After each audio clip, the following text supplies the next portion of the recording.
I would like to make an announcement to our Sangha members over here after the dedication of merit.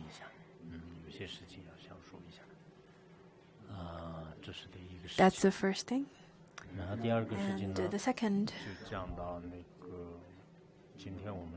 is that today we'll finish this Sigalovada Sutra, and next Wednesday we will have a class on a rather short sutra, a sutra on parents. A very short and simple sutra. It is included in the Tibetan language but not in other languages. Therefore, next week I'm going to give the teaching on that sutra. That's the next one. The next thing I would like to announce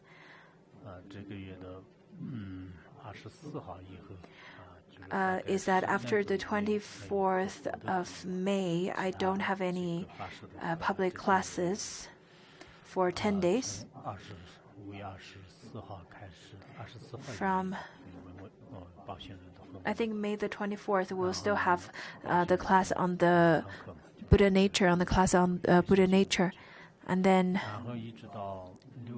after that class, all the way to June the 4th, we don't have class. And then June the 4th, 5th, 6th, and 7th, the 4 classes, we will, on those 4 days, we will have a class on the one of the chapters of the extensive biography of Shakyamuni Buddha.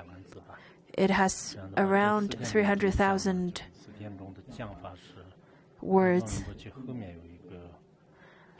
So I can't finish teaching the whole thing within 4 days. But at the end, Mipa Rinpoche has a teaching on meditation. So on those 4 days, I will give teachings on the meditation methods. That is included at the back of this biography. Pontsuk Rinpoche gave a teaching on that back in the 80s. And I give the oral transmission, I give the oral interpretation of that before. And then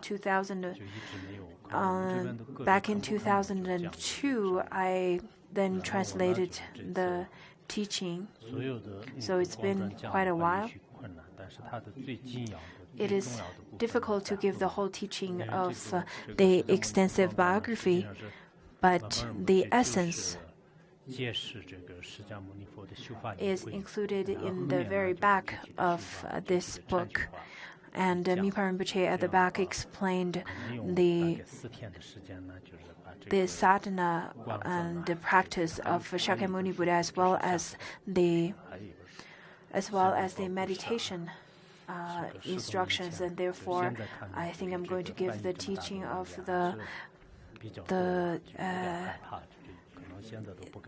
that part in 4 days. This is only the second half of the book that I translated. Now, when I look at such thick book, I don't dare to translate such big books anymore. This is quite a scary project for me to take up nowadays. The meditation instructions were translated into English last year during the World Youth Buddhist Symposium.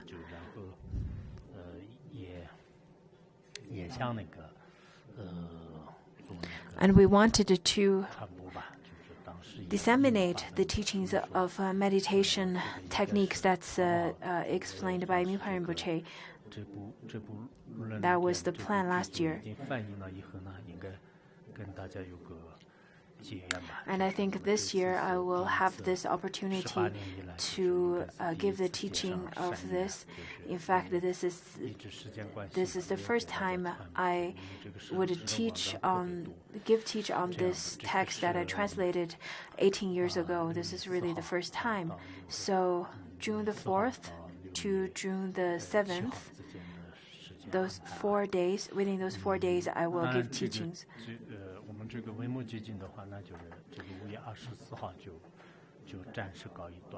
The teaching of the Malakirti Sutra will be paused from May the 24th to around the end of July. So those of you who ever want to go out, who want to travel around to different parts of the world, you can go as you wish during this period of time.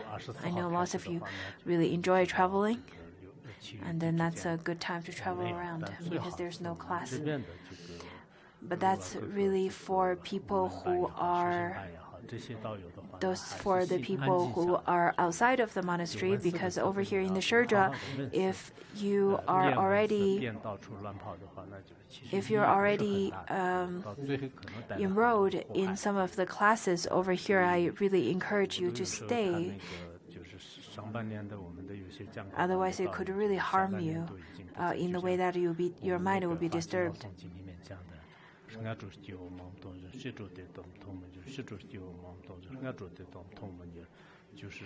As according to the sutra, it says that in the morning you see lots of people, in the afternoon you don't see them anymore. Yesterday you saw some people, and tomorrow you don't see them anymore.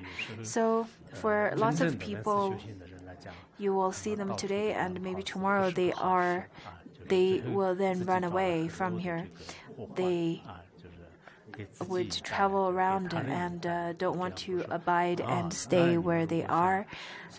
And those kind of perturbed mind will bring lots of difficulties and obstacles in terms of your path.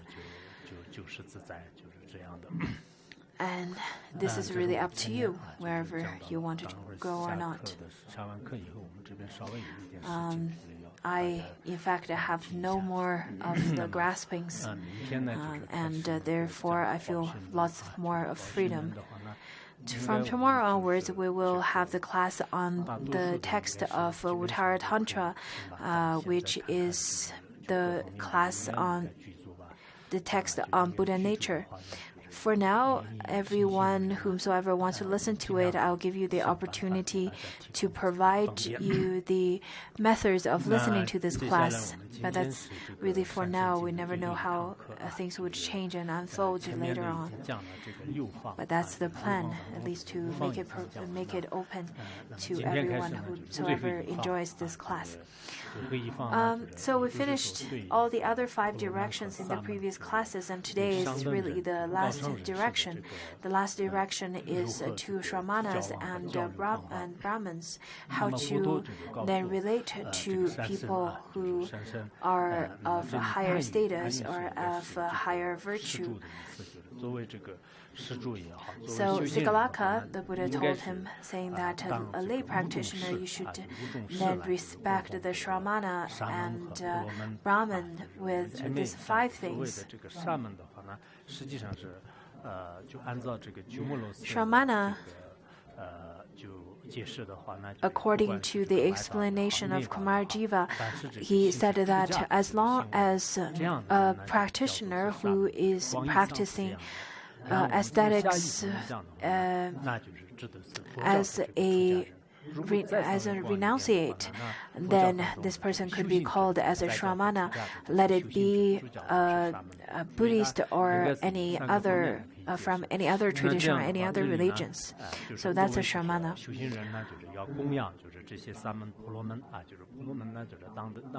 Brahman then is a high class in India, in ancient India, great practitioners or venerable ones or elderlies.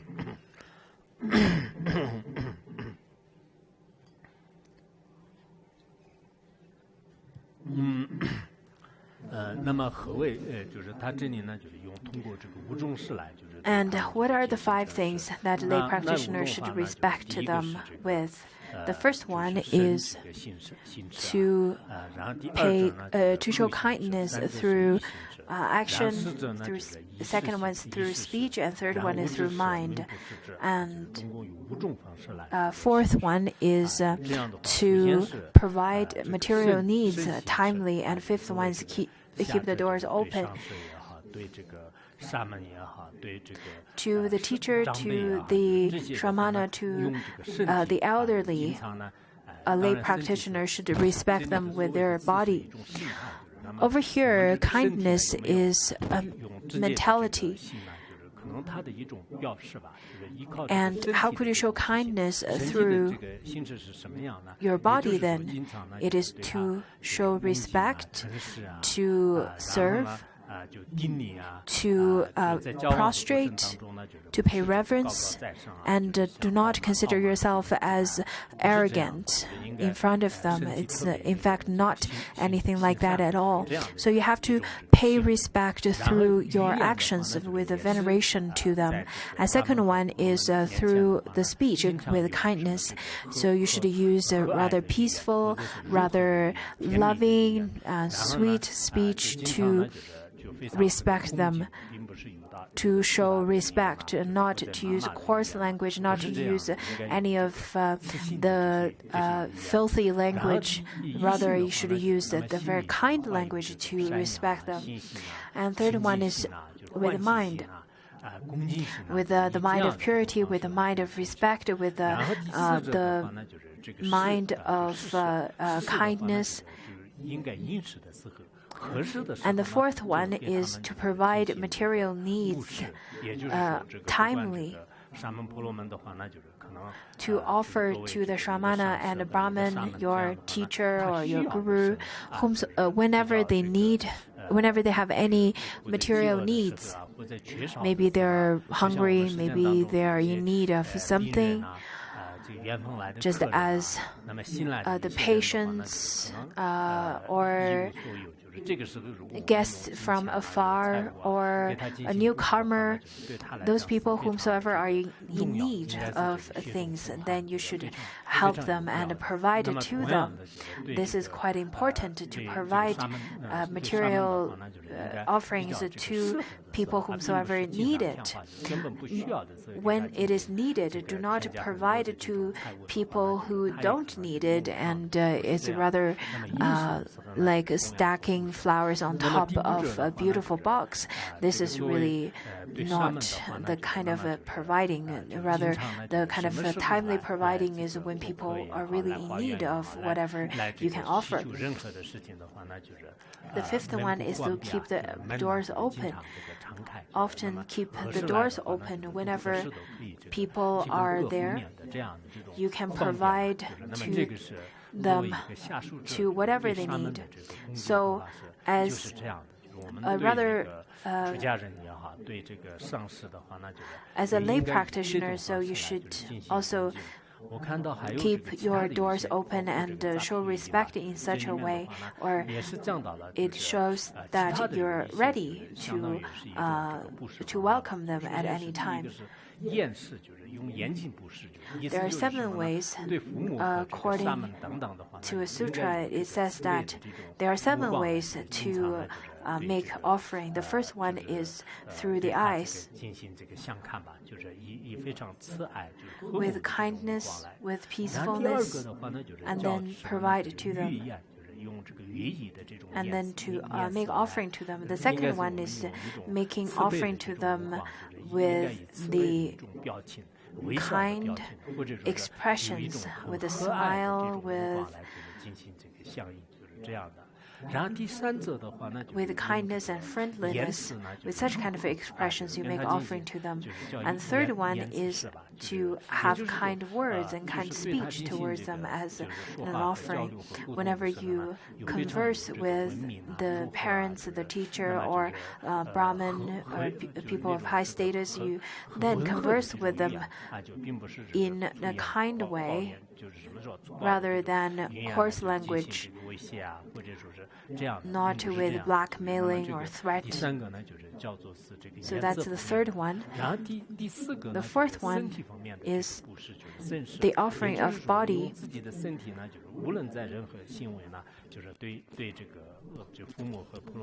Whatever action is pleasant, is respectful, to the parents or Brahmin, then you should adopt such kind of action. The fifth one is making offering with the mind of kindness, of faith, of devotion, of happiness, of joy, those kind of mind. And the fifth one is making offering of seats. So making soft cushions for them, arranging nice soft seats for them. In Tibet, we then make offering to cushions and the seats to masters. What does that mean? What does that signify?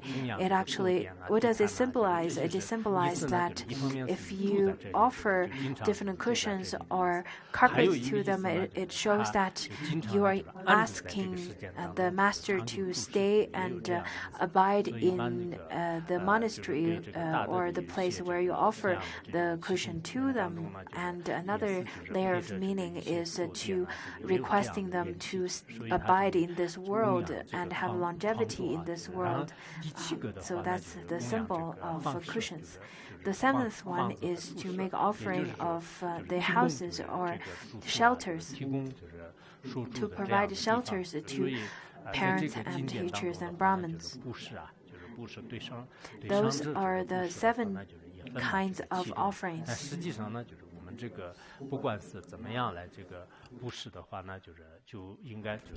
In fact, any kind of offering or giving showing such kind of generosity will bring lots of merits, not only in this lifetime but many lifetimes. There are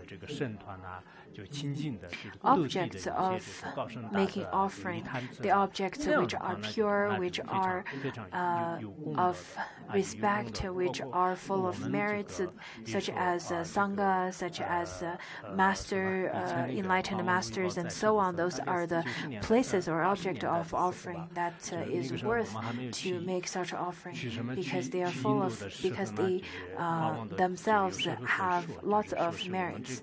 Back in the 90s, when I went to India with Khenpo Sodargye,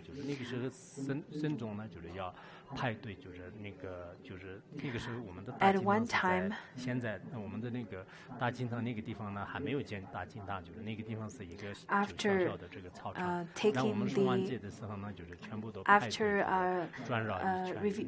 reciting the vows, all the Sangha were circumambulating the shrine hall at that time.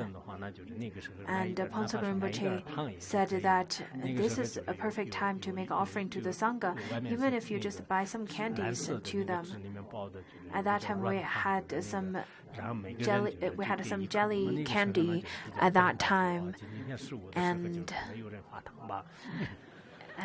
it's in blue wrapper. We were all very much looking forward to it. Every 15th of the Tibetan calendar, we were all looking very much forward to the candy. There was a Khenpo who went together with us, who then passed away in India. If it was not for him, then I would probably stay in India and not really and couldn't really come back, because at that time I vowed to I promised them to teach them for 3 years, but the other Khenpo then took over my position and taught over there for a while. Anyhow, the reason I was talking about him is because he was the one who was offering candy, and he would chant Om Bender Sadahom and then offer the candies to them. At that time, I think we had around hundreds of people. I just remembered him. It is after a certain period of time or after certain rituals, it is the best time to make offerings. There was a sutra The sutra's name is the sutra taught by the Buddha and Nirgrantha. It says that by offering food to the Buddhist monastics, as a result, in all future lives, one will obtain 7 kinds of merits, which are excellent appearance, longevity, power, eloquence, taking joy in expounding the Buddha Dharma, and be born in a happy heavenly realm, and ultimately attaining nirvana. So, making offering to the supreme objects of offering are, in fact, quite auspicious. You could receive the listed 7 kinds of merits, and the excellent appearance, longevity, power, and eloquence, and taking joy in expounding the Buddha Dharma, being reborn in the heaven realm, and ultimately attaining nirvana. So all those kind of merit could be attained through such kind of offering. As lay practitioners, you should then recognize that you need to make offerings in order to then accumulate merit. According to Mipa Rinpoche, he said that a king of the country should have an object of faith, and in such a way, then the country can be operated in a rather smooth and obstacle-free manner.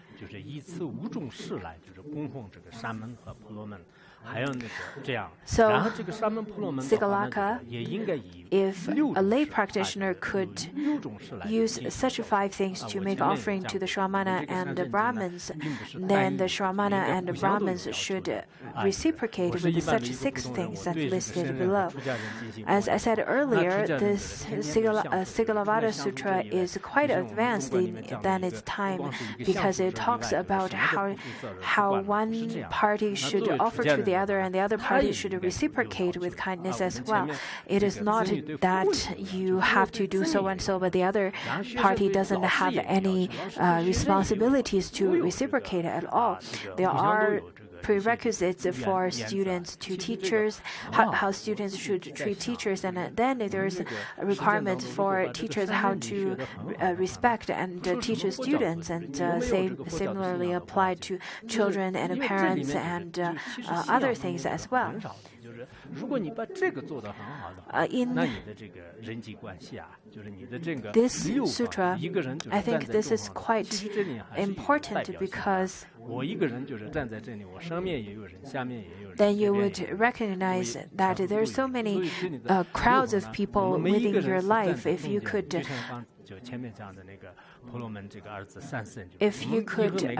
get along with all different groups of people, then your life would rather run very smoothly. You are then in the middle of all these 6 directions.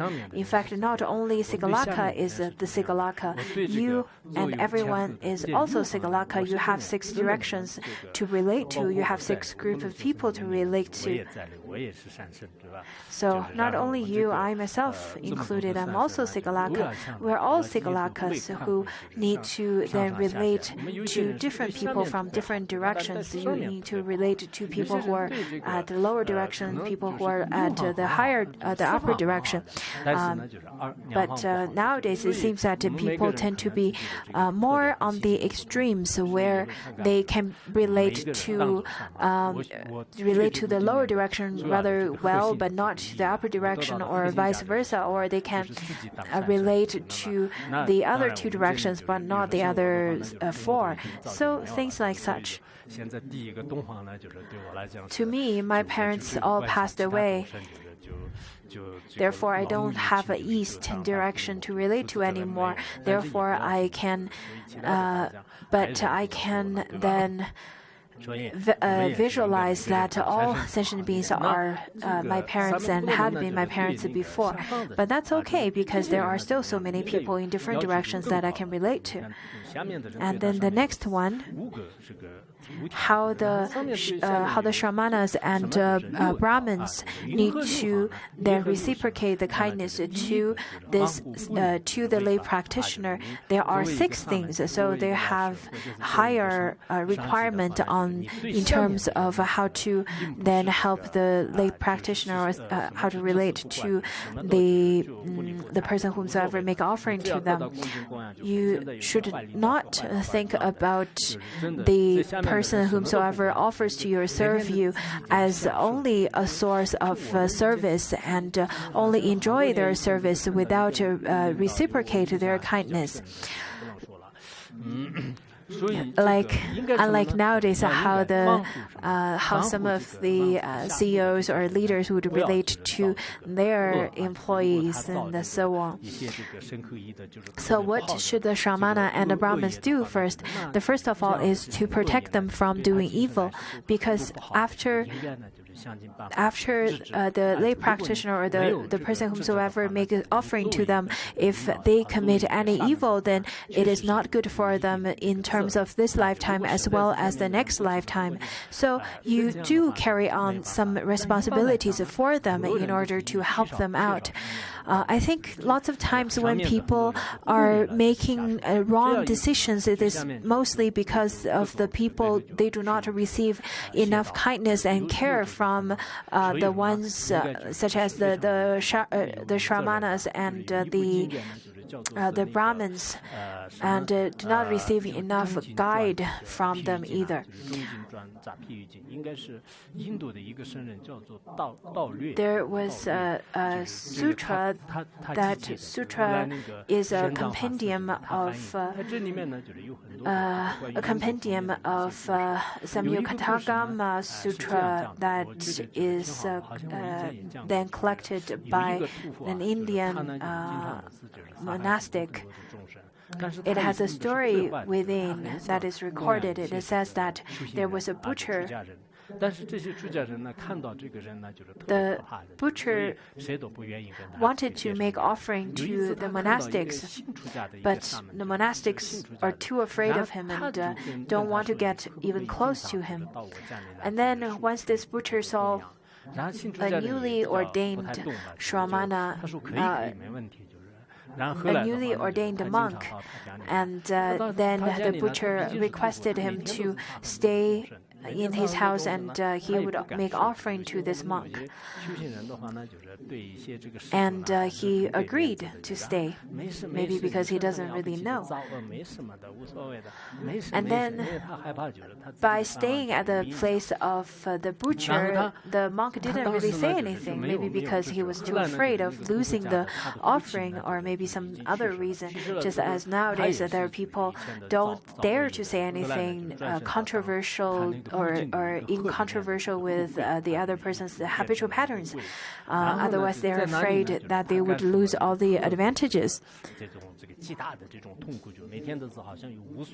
So, without saying anything, long years had passed, and then the butcher died and was reborn as a ghost and stay in the river, and he was suffering a lot in that river. And then one day the Shramana, the monk, was traveling with a friend on a boat crossing that river.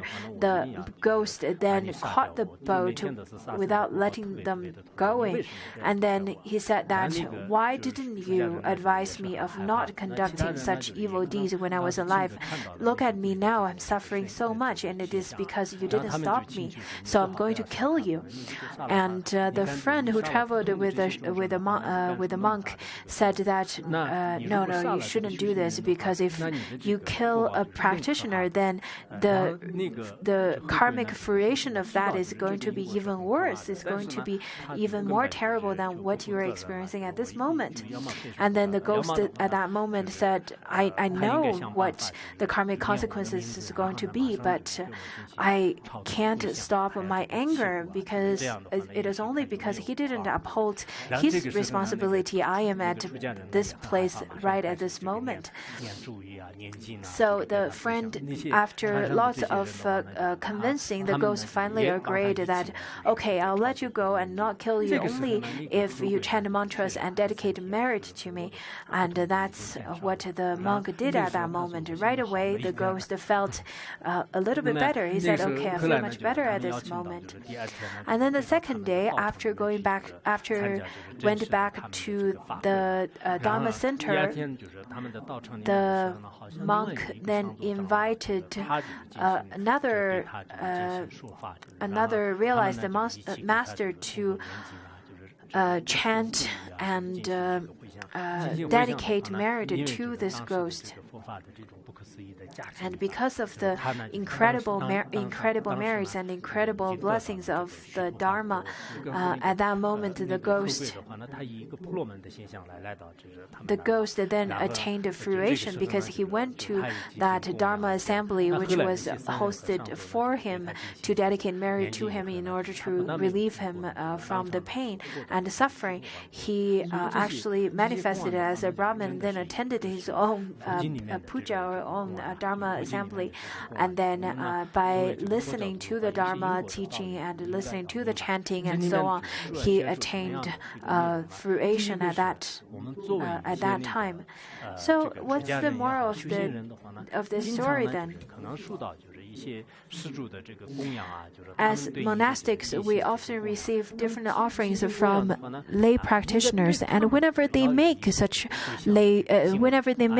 offering, you should chant mantras or recite some sutras like a Prajnaparamita or even the six syllabus mantra and make dedication of merits to them. Even if you don't have that much of time to do a whole session of meditation or practice to dedicate the merit, at least you should chant this dedication of merit verse. This is quite important. The second thing is that second moral is that let you be reborn in ghost realm or in any realms, then you should recite mantras for them. If people you know, if friends you know being reborn in different realms, then you should at least chant mantras for them. The person was newly ordained, and him, by chanting mantra, the ghost's suffering was relieved at that moment. Therefore, whenever you are repenting or you are chanting mantra for others to dedicate the merit to them, this is all very necessary. Every day during our class, because we don't have that much time, I don't have enough time to tell too many stories, but in fact I had to read through lots of stories and lots of teachings, and then I will pick a story that really make lots of impact. So all of those stories are not made up by me, and in fact they all have their purpose and their teachings. So you should listen to them.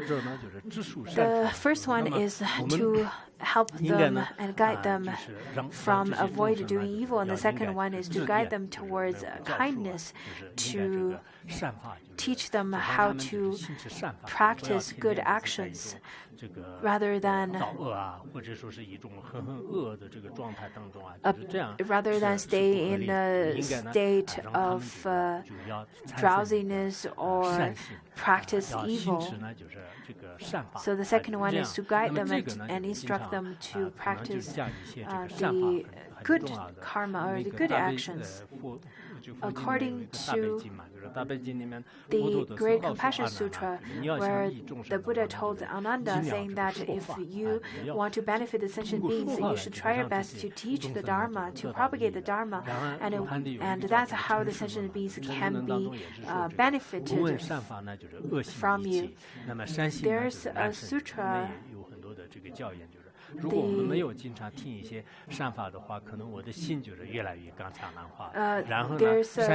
a treatise, it's called the Treatise that Accomplishes Reality. It says that without listening to the virtuous teaching, non-virtuous thoughts will easily emerge, and the virtuous thoughts can hardly arise. The more you listen to the virtuous Dharma, then your mind and your heart will get softened. At the beginning, it's not necessarily that you became a very good practitioner, very tamed practitioner right away. It does take a period of time to process, and such process is necessary.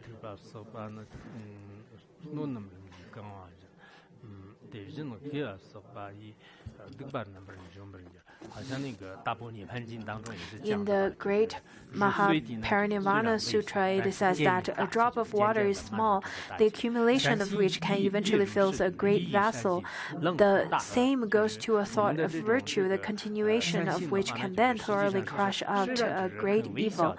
Maybe the kindness seems to be very small and really menial, such as using prayer wheels and circumambulating the stupas or shrine hall, and doing actions that seems very insignificant. Even arising great compassion to the sentient beings in one short moment, and kindness to others in a short moment. But with such accumulation of great kindness,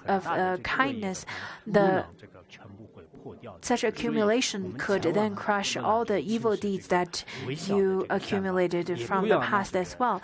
Therefore, do not then belittle all the kind things that you've conducted, that you can conduct, and do not belittle the great evil, because even one moment of evil thoughts could also crush the virtuous deeds that you accumulated from eons and from the past. Therefore, as a teacher, it's quite important to teach the virtuous, give the virtuous teachings as much as possible. And the third one is to teach them to have a kind heart and kind mind. If your heart and mind is kind, then every action is then kind as well. Do not infiltrate your mind with jealousy, anger, arrogance, and ignorance, and so on. If your mind is filled with all of those filthy thoughts, then you cannot be compared. You're not even as good as worldly people who do not have any faith. For people who have such great kindness, then they would view the world as rather in great beauty and great equanimity. Do not view the external world as vengeance and anger, full of vengeance and anger, then that if you perceive the world like such, that really just shows that you're not a successful practitioner. The fourth one is to teach them to listening to the virtuous teachings. I think in such a way, a leader is quite important in a group. If a leader is kind, is quite wise, then all the group members would be also wise and kind. There was a group that I know of. The leader of that group is quite a book reader, and the rest of his group member also followed him and read a lot. After a while, that group had a new leader. The other leader then had some other interest rather than reading books. I'm not going to review what his interest was. After 2 or 3 years, what I noticed was that the group members all then changed their interest to their leader's interest. And then it happened again that they had another leader who had a complete different interest, and then the group members all followed him as well. In the West, it is the same. Some students,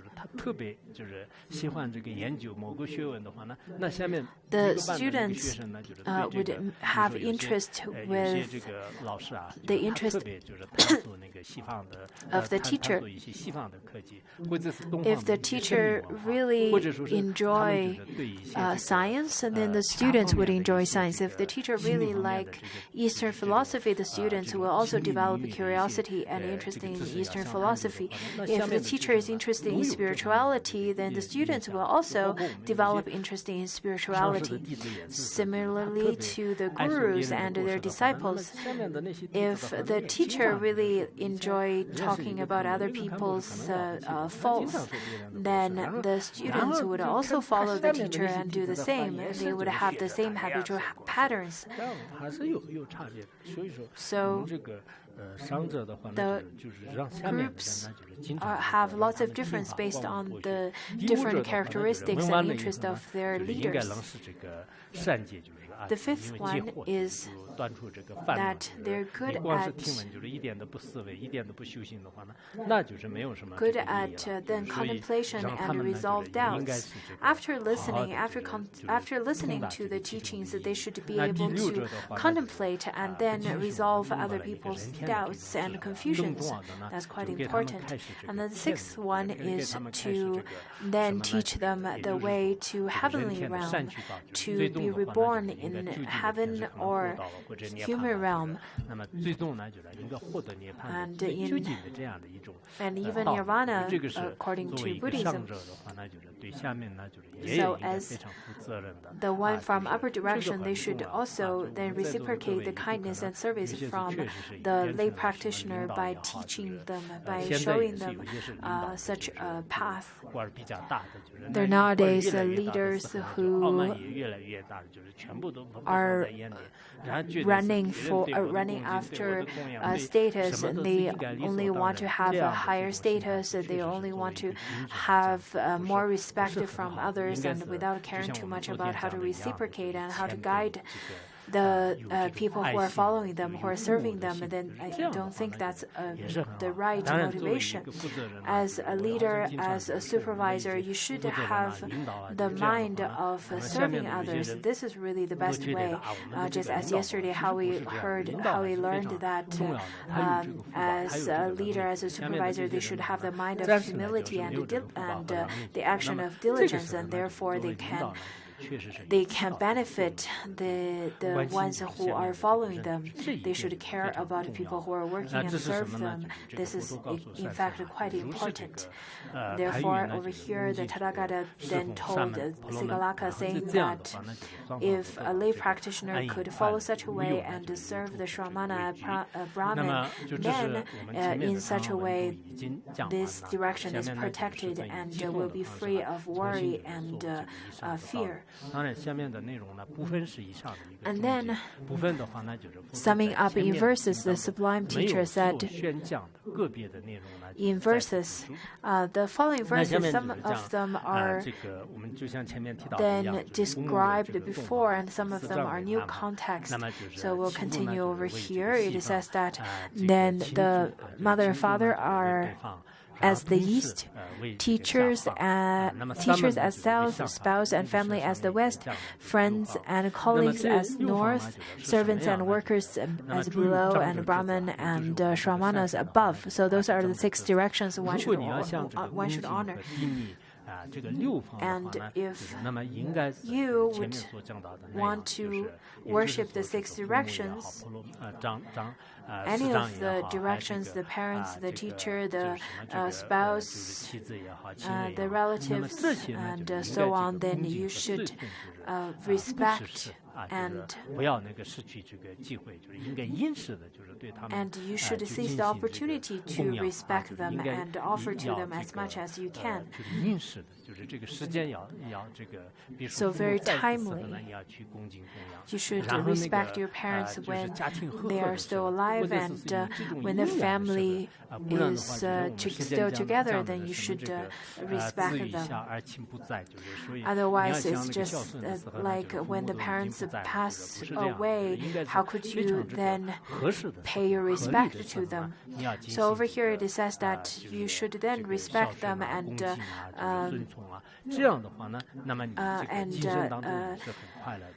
be there for them when the conditions are still there. And if you could do that, then you could be reborn in celestial realm. In the Brahma tradition, as well as many other traditions and religions, the followers' faith and their sole goal is to then be reborn in the celestial realm. Every one of us should regard ourselves as Sigalaka. We should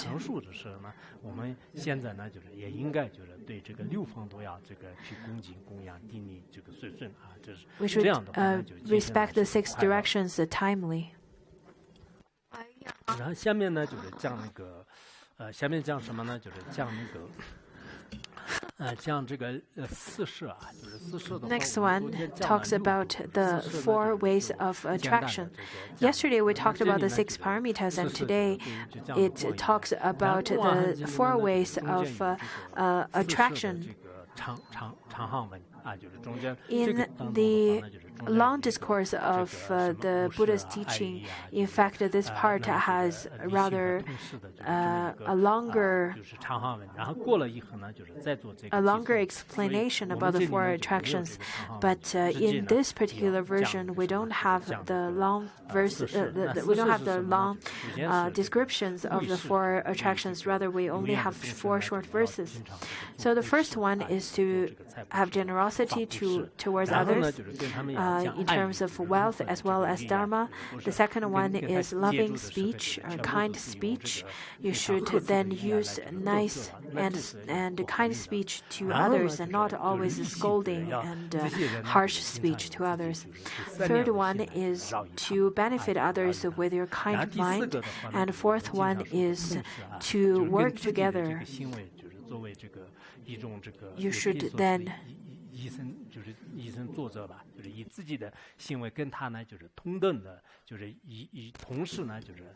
use the same action to benefit others, work with others, work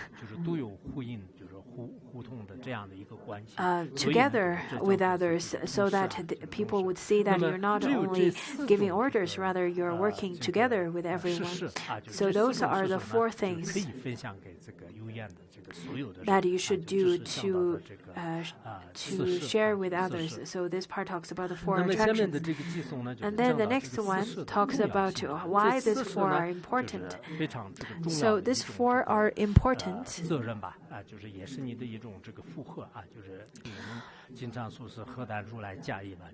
These are suitable everywhere, and this kind of disposition hold the world together like the 4 wheels of moving chariots. This kind of responsibility is very important, just like the wheels of a chariot. Once you have the 4 wheels of a chariot, then the chariot can then move forward.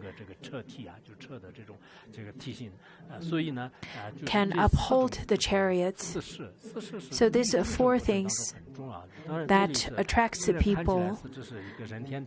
It is in fact quite important when it comes to them benefiting sentient beings. Do not only view it as a method of the teaching of how to be reborn in human and celestial realm.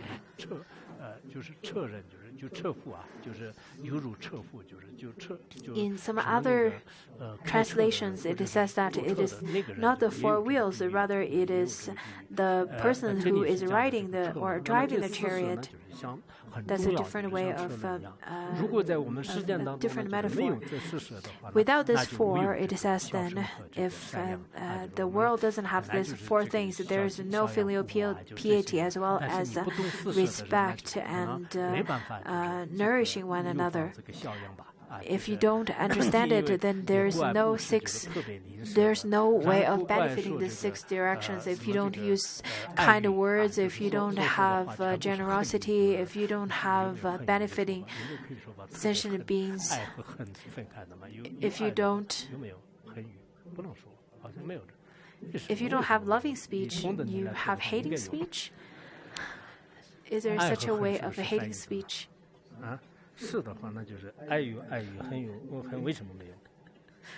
With the inference, then it should have such a word called hating speech, isn't it?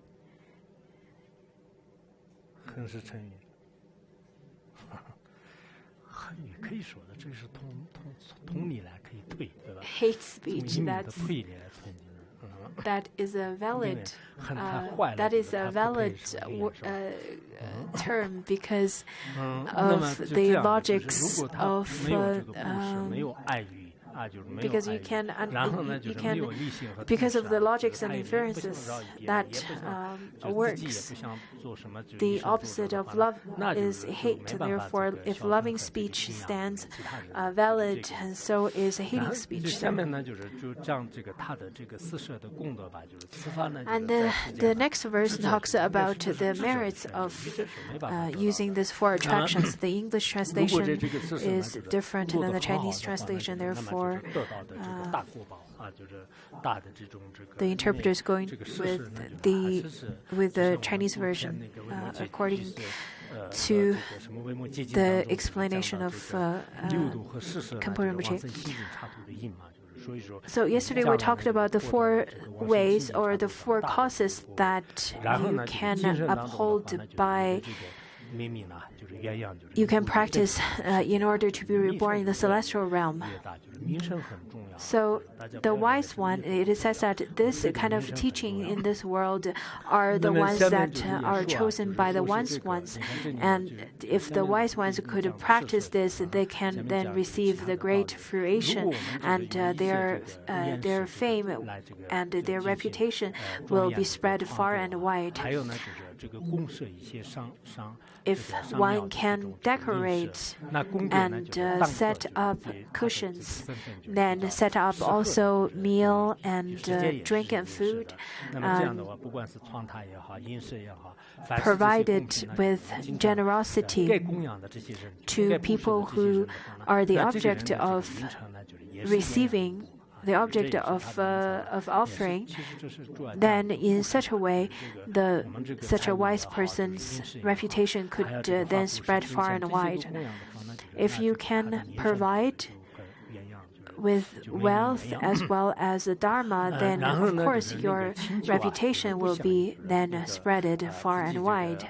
You could have a good reputation. The next one says that old friend and new friends are not abandoned nor forgotten by you. Rather, you would benefit them with all different kinds of things. You would get along with them in harmony with the one who are higher of you and lower of you. In such a way, then you will be able to receive praises and good reputation. This is, in fact, quite an important verse, because as a person, we should be quite consistent with our friends and relatives. Do not abandon the old one once you meet a new friend. You should also try to benefit your friends. Do not harm them. Also, be in good relationship with people who are higher and lower of you as well. People nowadays, especially some monastics, may feel that the reputation doesn't really matter to me because I'm monastic. I've already renounced from everything. But I think reputation is quite important, because if you don't have a good reputation, then how can you then talk about liberation and merits then? And this is just like building a castle on top of ice if you don't even have a good reputation or recognition from others. In the worldly society nowadays, at the end of the year, people usually have this end of year appraisal where the person would get different kind of evaluations from their peers and colleagues. And if they don't receive good reputation, if they don't receive good comments, then they cannot receive certain benefits from the company. It is very much similar to our community as well. The monastics may feel that, well, this is my temper, so what can you do about it? You have to deal with it. This is just my temper. Do not consider in such a way. You should try to get along with others so that you have a good reputation. Otherwise, how could you then survive? It's just like a person who is in a group. Our Sangha member in this one group, then the Khenpo or Khenpo don't even, once they, upon hearing the name of that person, don't really want to have that person. They will say, no, I don't want this person. Back at the time when we had lots of people, a person wants to get into a class of Khenpos, but none of the Khenpos want that person in their class because they had a bad reputation.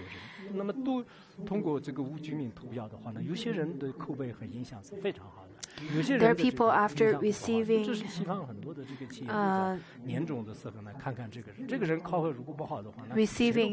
peer evaluations that is anonymous, they may then receive very honest feedback from their colleagues. Some may have a very good reputation, and some may not have such a great reputation, despite the quality of work, then they still do not receive great reviews from others. Then I think this kind of person really need to contemplate up on his or her own behavior. So as practitioners, I really think you need to look at your own, look at yourself, and think about what kind of feedbacks you receive from others. If you want to benefit others, if you want to liberate all sentient beings, if you want to have supreme merits without having any good reputation, how could you receive all of those that you want, liberation and great merits and so on, without even having a good reputation from everyone else's feedback? If a good person dies, many people would cry for him. And if a bad person dies, not only many people would cry, I think many people are probably very happy about that. And then you can contemplate upon this. Do not just think that I'm a practitioner, I renounce everything. I don't care what the others think of me. I'm just practicing my own Maha'ati.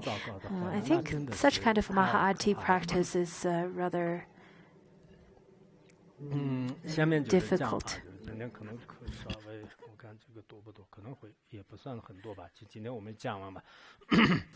We'll finish this part. Maybe it will be a little longer. I hope that you then remember this part, this verse.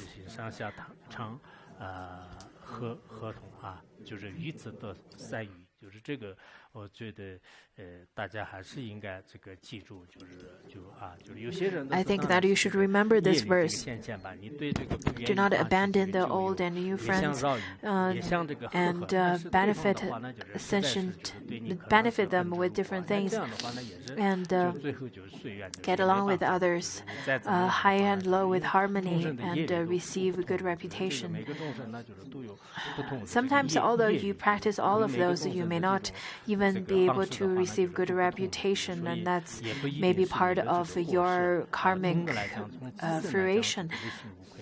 But at least, even if you practice all of those and do not receive good reputation, then that's okay. At least you've already tried your best. You have nothing to regret. 这种方法呢，就这里面就讲的这个3条，这样的话，基层当中呢，就是你有这个善欲啊。If you practice in such a way, 很重要。我们这个修行 you'll be able to receive good reputation. There are practitioners who have good reputation. There are practitioners who don't have good reputation. In Tibet, we say that if one person thinks that you're not a good person, then it is a problem of others. If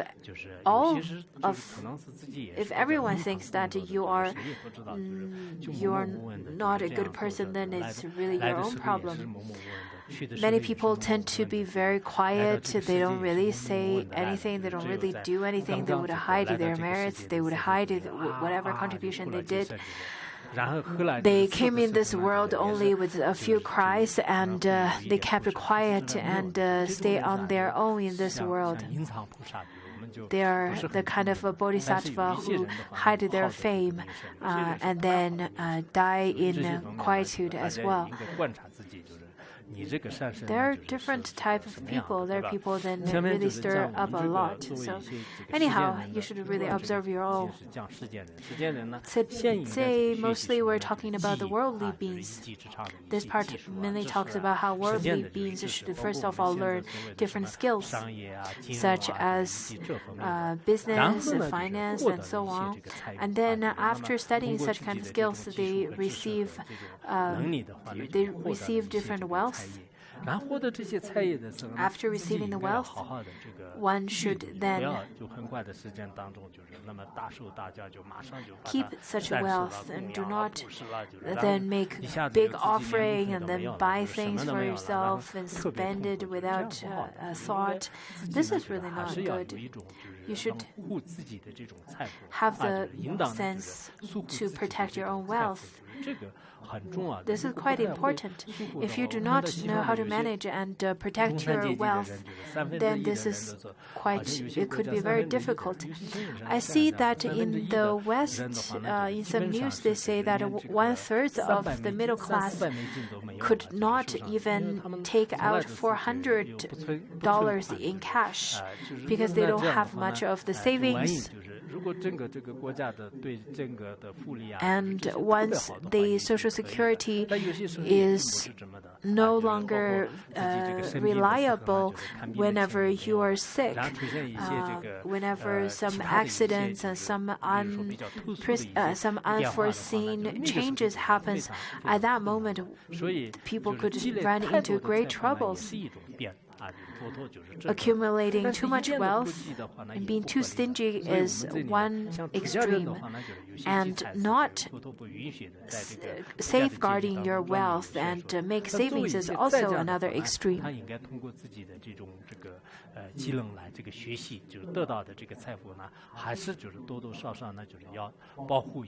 It is quite important to protect a part of it and keep a part of it so that whenever you encounter any kind of changes in your life, you would have the ability to face that.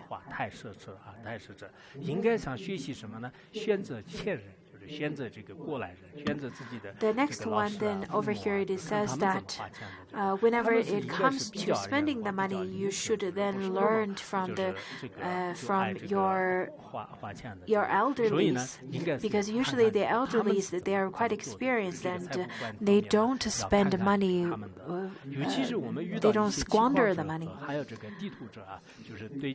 So you should learn from the elderlies in terms of spending money. And the next one, it says that do not, whenever people who tend to lie and tend to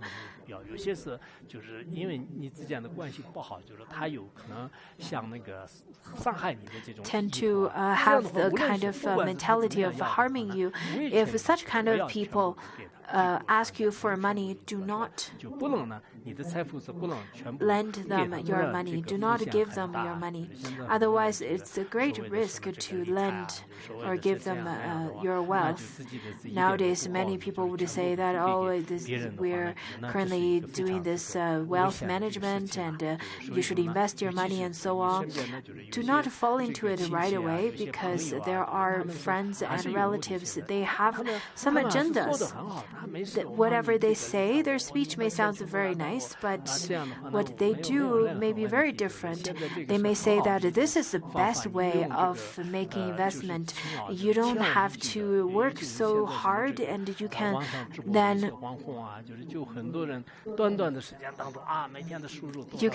earn a lot of money.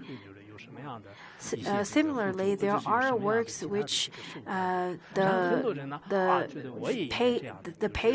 paycheck may seem to be very good, such as lots of those Instagram celebrities and so on. They can get lots of money, but you don't really know what happens behind the scene. You don't know what happens, what kind of efforts they put into behind the scenes. In our modern life, this kind of lying and deceiving is quite popular.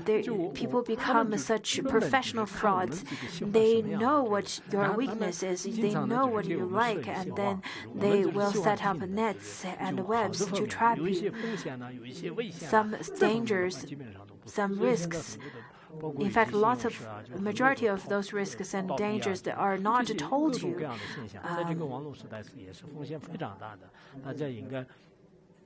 I really hope that for those of you who earned the money through your hard work and diligence, do not spend your money or don't squander your money, and don't make risky investment. In Tibet, lots of the senior practitioners, they would then use a thread to tie up the roll of money and then keep the money in their arms even at night. Next one, it says that accumulating wealth comes from small, just as how the bees would collect from the flowers. And in such a way, the wealth will grow slowly without wasting it. Do not be so greedy. Nowadays, it seems that people do not want to work and they want to get big money. I think how people should work is to then accumulate and save, just as the honeybee would collect the flowers little by little. At my hometown, I see that people would have small convenience store. They don't really get paid a lot every day, but they accumulate a little bit every day. But they don't really have great risks to take. They would accumulate wealth little by little. This is a safer way of accumulating wealth. So I think this is workable, especially for those ones who do not have great capacity yet to have a great desire.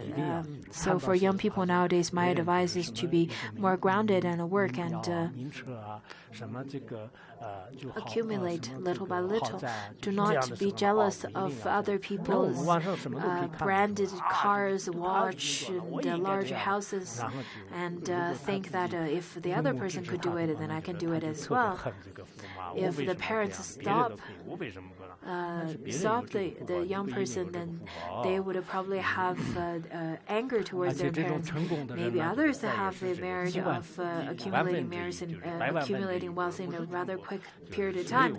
Maybe you don't have such kind of merit. So it's something worth considering. The next one then talks about the 6 ways of leading a life. The first one is to eat within quantity. Knowing your limits, this is better.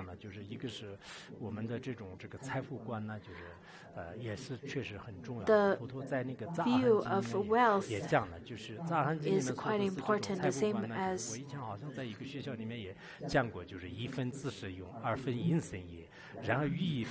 in terms of the wealth, in the sutra it is stated that how we should spend our wealth should be divided into 4. One part should be used in substance of daily use, and the second and 2 parts the person should then use it to earn a livelihood, and the 4th part he then should set aside as reserve in times of need. This is in fact quite important.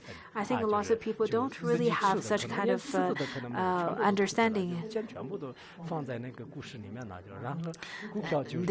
The young people nowadays have no sense of risk. They would invest everything they have into the stock market, and they would lose everything within a very short period of time.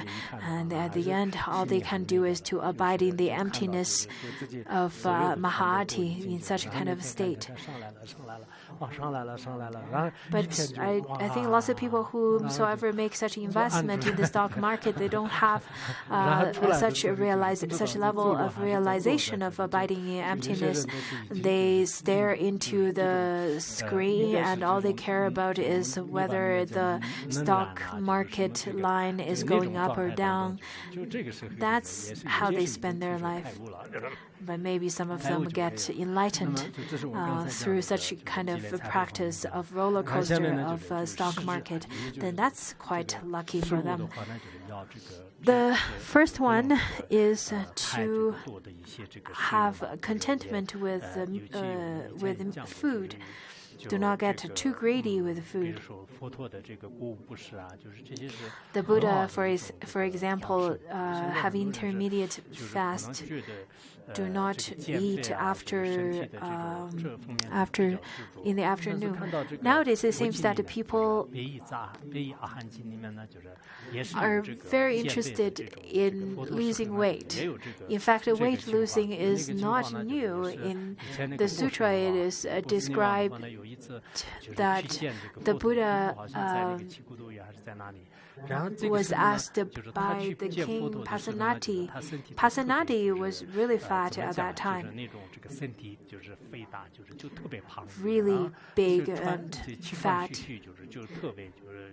And he was breathing heavily, and he's not in a good, healthy condition. And the Buddha was even saying that, why are you how did you gain such weight? And then the King Pasenadi said that I really feel quite ashamed of my body at this moment because I feel very fat, because I am very fat and it feels even hard for me to breathe. So what should I do? Then the Buddha said to him that then the Buddha advised him, saying that always keep in mind, sir, whenever you drink or eat, be mindful of how much you can digest and consume properly. Thus you will be healthy and live and suffer less from the disease, and with good digestion you can enjoy a long life. So you won't suffer from the weight. You can lose weight, and then you can have longevity. If you eat within appropriate amount.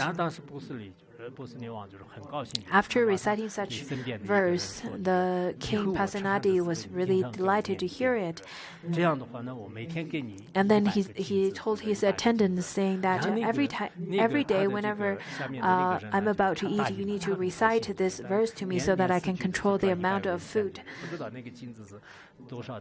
And I will offer you 100 gold coins. I'm not sure how much 100 gold coins would be worth nowadays, but at least that's what he offered. So every day he was then reminded by his attendant, and he maintained the proportion of his meal, proper proportions of the meal. Slowly he lost weight, and slowly he got more and more handsome and healthy, and his body is more and more slim, and he was really happy. And he went back to the Buddha and thanked him, saying that thank you so much for giving me such advice. I really needed such pith instruction, and it really helped me a lot. I think in terms of monastics, we are then all right, but I think for the lay practitioners, they do care quite a bit. All in all, though, getting overweight, it does bring lots of obstacles, such as couldn't have proper sleep and so on, not having good health. Anyhow, I think it's quite important to often exercise. Like the Westerners, they love running 4 kilometers, 10 kilometers every day, going to the gym and so on. I think lots of people nowadays, especially in the better community or the rather rich communities, they have gyms and exercise equipment. It's quite important to keep in mind that do not have too much desire towards the food, to keep certain proportions, appropriate proportions for your meal and for the food intake is a key. Second one is that do not be lazy during work. The third one says that you should then accumulate and preserve with your in terms of your wealth in case of sudden changes, in case of times of poverty, as we said before. The fourth one says that farming and business. 然后第三个的话呢，就是那么这个择地而治牧，就是让他选择一个比较好的地方，那就开始放牧。Choosing a place to farm. Choosing a place to herd different animals such as cows and sheep. 就需要这个工业、农业，然后牧业，就是都要这个做，是这样的。然后第五者呢，就是要这个修这个佛塔，就是修寺庙这样。第六呢，就是要建立这个圣坊啊，就是 The fifth one is to build stupas as well as monasteries. 就是我们不是光是这个工业农业就可以了，应该是要有一些精神的这种归属啊。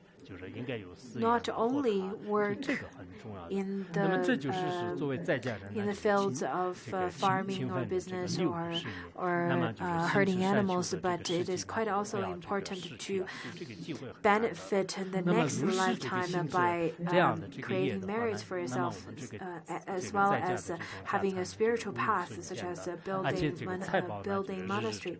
The sixth one is building the houses or shelters for the monastics. So this is accumulating merits. In such a way, if you could work, then the merits would be immeasurable. 在家人的一个 This is such a wonderful sutra. And I would think sometimes whenever I have the opportunity, I would like to translate this into Tibetan. I think I really like this version that's translated into Chinese because I compared it with different other translations. Some translations are difficult to explain, difficult to understand. Therefore, I really enjoy this translation, this particular Chinese translation. And at that time, then Sigalaka told the Buddha, saying that excellent, how wonderful your teaching was. Your teaching has already surpassed what I was expecting, and it definitely surpassed the teaching from my father, because he only taught me worshipping the 6 directions, but you've already taught me of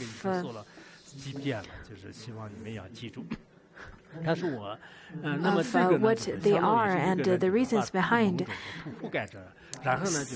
Your teaching makes me feel that I am a covered vessel, but now I'm overturned and I could now see the whole world. And I was enclosed before, now I am completely open. And when I was then really confused, all of a sudden I feel my doubts are all resolved, just as an oil lamp that is then lit up in a dark room. At that moment, people with eyes could then see.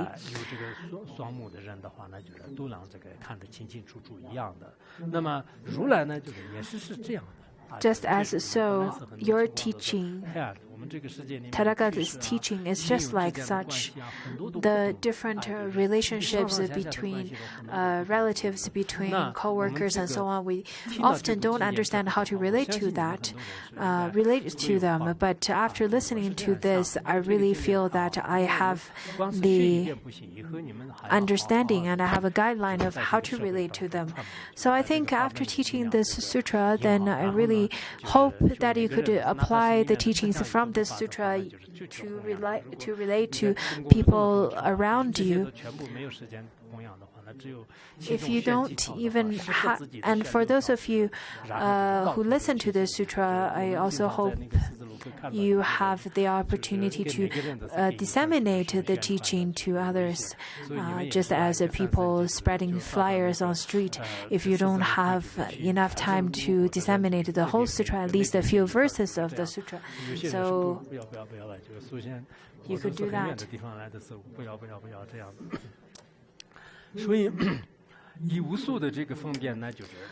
With such immeasurable number of methods, I then feel that your teaching could make people who are ignorant to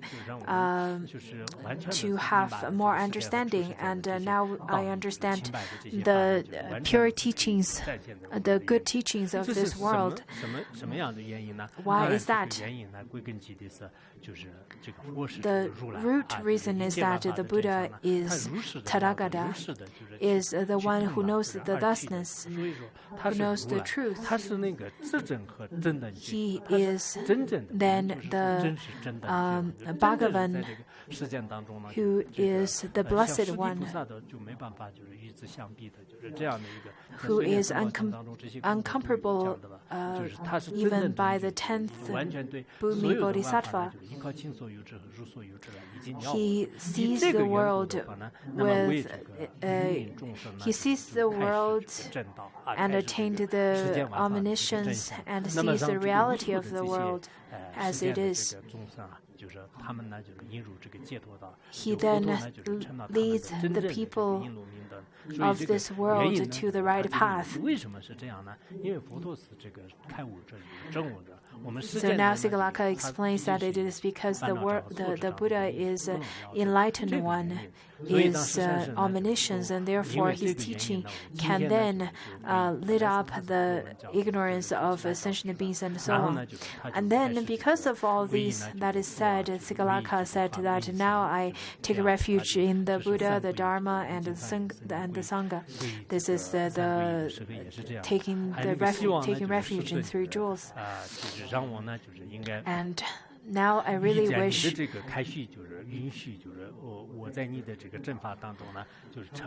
please allow me to become a upasa who is a lay practitioner and a practice in this path. At this moment, I don't really want to get ordained at this moment, but at least at first, I think step by step, I want to first become a lay practitioner. I think young people, it is the best to take lay practitioner vows first, because if one wants to take monastic vows, it definitely needs more maturity and long period of time of consideration. And then he said that from today onwards, I vow to that from now onwards until I die in this lifetime, because in the self-liberation precepts last for this one lifetime. So it says that within this lifetime, I vow to refrain from killing, refrain from stealing, refrain from sexual misconduct, refrain from lying, and refrain from drinking or taking intoxicants. Over here, it talks about the 3 refuge vows and the 5 lay practitioners' precepts. I think about 99.999% of our audience are Buddhists. So we're not going to explain too specifically about what the taking refuge in 3 jewels and 5 precepts are. But that's what Sigalaka did over here. That's what he said. And then at the end, it says that at that time, Sigalaka, after hearing the Buddha's teaching, he was really delighted, and he was happy to then uphold such actions. Now we've finished teaching the sutra within the 11 classes. I really think studying together generates lots of merits. I really thank lots of the translators from the past who translated this sutra and kept this teaching alive in the form of words, which then turned to be the guide to lead us to to understanding it. So also I really thank all of our workers, all of our technicians, and all of our audiences. My last wish to all of you is, within such a great number of audience, in front of the 3 jewels, I really wish that you could then vow to disseminate the message of this sutra to other people. And let's then dedicate the merit that we accumulated of perfectly finishing the teaching and learning of this sutra to all sentient beings, so that all sentient beings would enjoy the happiness of the Dharma.